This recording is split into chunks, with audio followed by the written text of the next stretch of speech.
Lord be with you.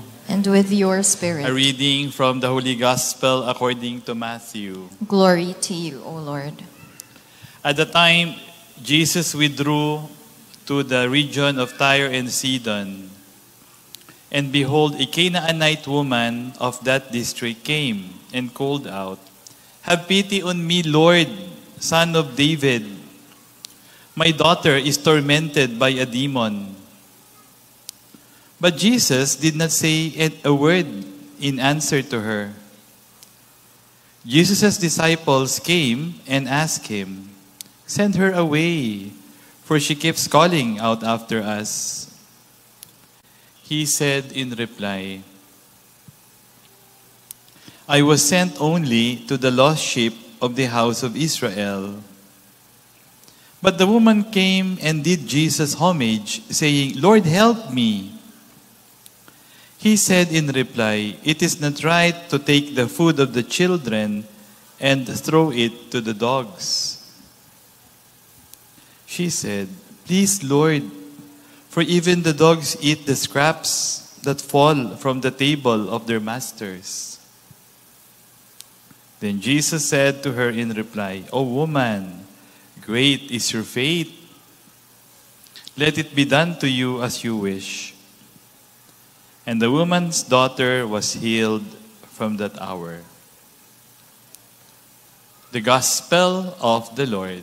Praise to you, Lord Jesus Christ. Please be seated.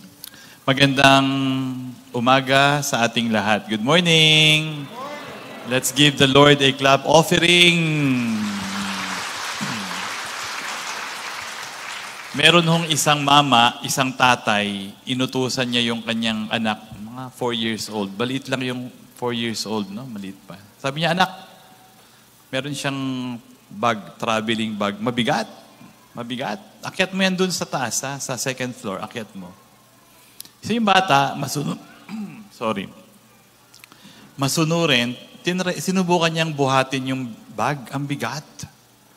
Pilit niya kung ano-ano ng either hahatakin niya, itutulak, pero madudulas, no? Ganon.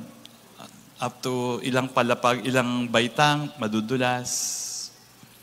And the father took it as an opportunity to teach his child. Sabi niya, "Alam mo anak, you have tried your best, you have explored all possibilities, but you failed to do one thing very important. You failed to ask help from your father."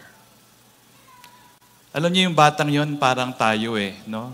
Maraming pagkakataon, meron tayong bitbit, meron tayong mga pinagdadaanan, and madalas kesa hindi, pilit nating sinasarili, pilit nating pinag-uubusan ng lakas, solusyonan yung problemang pwede naman tayong humingi ng tulong sa Diyos.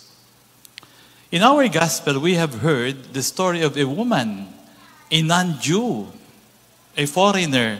You know, ang mga Hudyo po, they don't mingle with non-Jews. If you're not a Jew, you're a Gentile. Ano ka?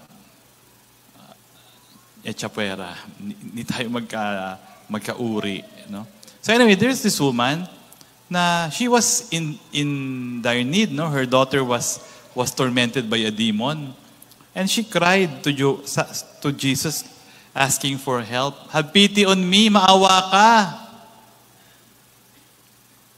Hindi siya sinagot ng Panginoon. Deadma. Akala niya deadma.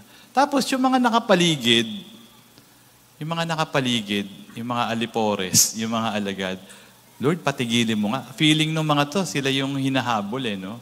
Patigilin mo nga. And the woman did not stop. The woman persisted asking the Lord's help. She even came to Jesus and asked for help. And when she was confronted with a seeming denial, sabi niya, "Kahit na lang po yung mga scrap, papatusin ko na po. Pagalingin niyo lang yung anak ko." Mga kapatid, napakahalaga po na tayo sa oras ng pangangailangan, huwag lang nating sarilinin. Huwag lang nating piliting kayanin yung mga bagay. Sa buhay po natin, kailangan nating humingi ng tulong sa Diyos. Amen? Kasi hindi naman lahat kaya natin, no? At kahit kaya natin, mas maganda kung inihingi natin, kaakibat natin yung Diyos sa pagharap sa hamon ng buhay. So, okay pa lang magdasal. Nagdadasal ba kayo? Sinong nagdadasal? Yan. Sinasagot ba kayo ng Diyos? Lagi? Sumasagot ba ang Diyos?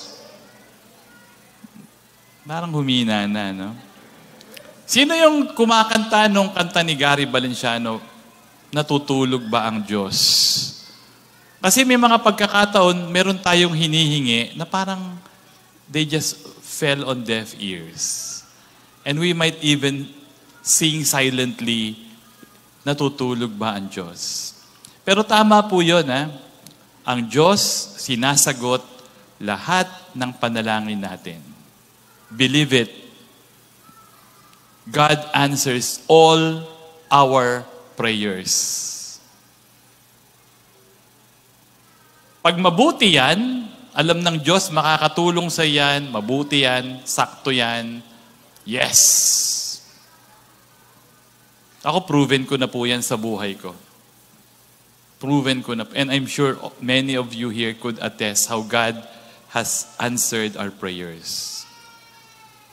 God, when He knows that this is good for you, it will help you, yes. But if it will not be helpful for us, I don't think God will grant our prayers. So God can answer yes, if it's good for us. God can answer no, when alam niyang hindi ito makakatulong sa atin. Pero may mga pagkakataon na parang alam naman nating mabuti, alam naman nating maganda yung hinihiling natin, pero parang walang sagot. No? Meron ho akong pamangkin, no? Bata, babae. Yung mga babae dito, I'm sure na-try nyo na to nung bata pa kayo, sinusuot nyo yung sapatos ng nanay nyo. Amen? Oh. Sinusuot nyo, no? Yung sandals. Tapos ang liit-liit pa nung paa nyo. Tapos huwag mong suot yan, mamaya madapa ka. Hindi pa pwede sa'yo yan.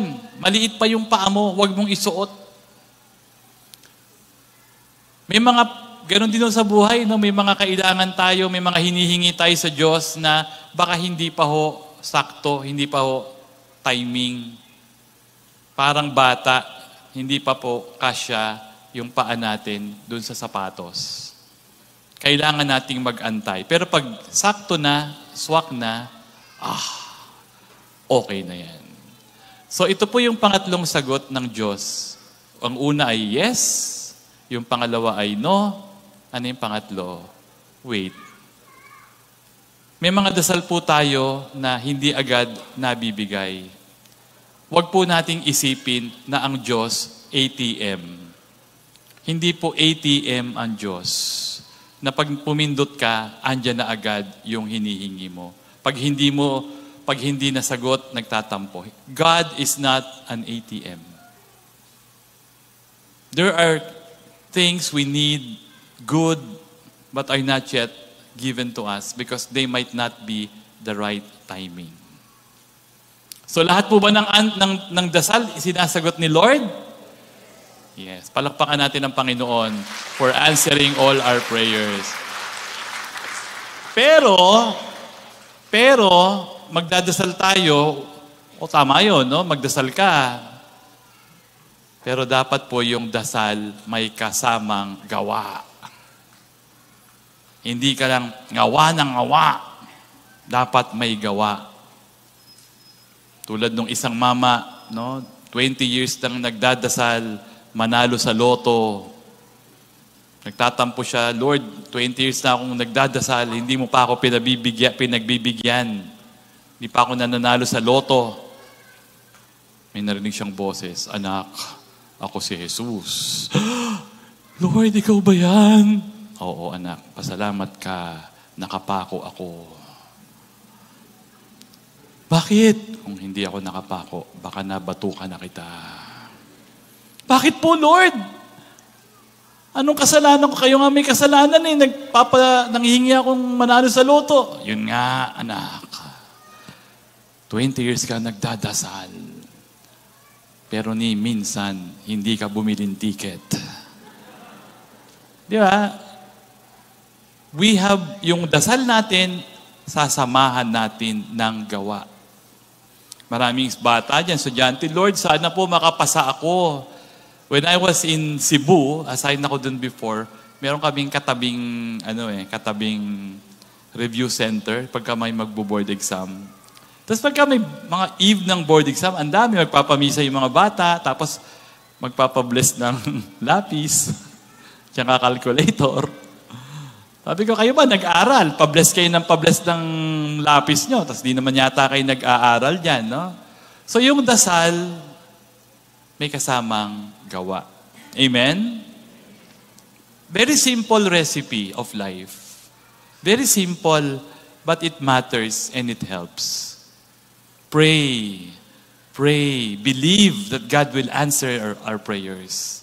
But when we pray, please ensure sinasamahan natin ito ng gawa. Our God is not a push-button God. Huwag tayong wantamad na nag-aantay ng bayabas mabagsak. Kung meron kang gusto, meron kang kailangan, pagsikapan mo, nasa Diyos ang awa, nasa tao ang gawa. Please